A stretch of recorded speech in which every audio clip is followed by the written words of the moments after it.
H1 header tags. Before I discuss p tags, we should discuss what elements are. Elements embody the opening tag, any content within, and the closing tag. So for example, this is a opening title tag and a closing title tag.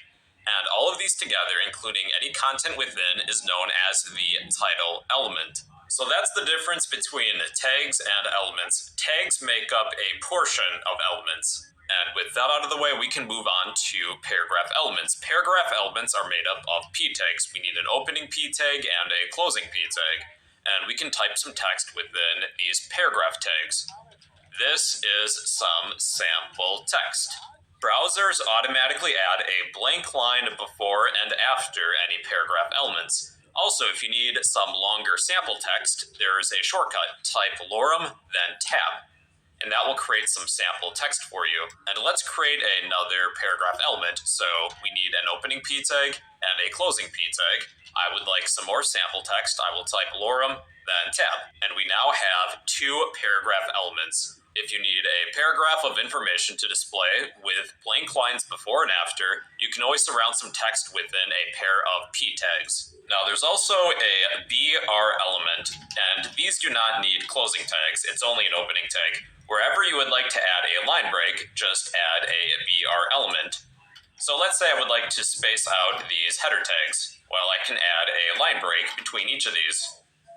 If you ever need a line break, just use a BR element. And like I said, there's no closing tag with these elements. There's also an HR element, and I do not mean human resources. I mean horizontal rule. If you ever need to divide your page section by section, you can always add a horizontal rule. Let's say that we have a title to this web page. I'll create an H1 header tag. This is my website. And then I'm just going to close this. What if I would like to divide this web page section by section?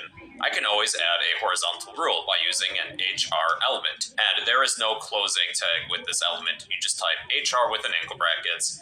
And this will divide a section of your web page and add a horizontal rule, which looks pretty nice. So that is the HR element. And the last thing we're going to discuss for this topic is comments. Comments will not be displayed within the body of your document. It's more or less a note for yourself or other developers. To create a comment, we need an angle bracket, exclamation point, then 2 dashes, and this will create the ending of your comment, which is an arrow pointing to the right. So anything between these two arrows will be a comment. I'll leave a comment for, I don't know, myself. This is the best website ever. So as you can see, this will not be displayed within my web page. It's basically used as a note for yourself or for other people looking over this HTML document. So yeah, those are comments. Well, everybody, that is the basics of HTML.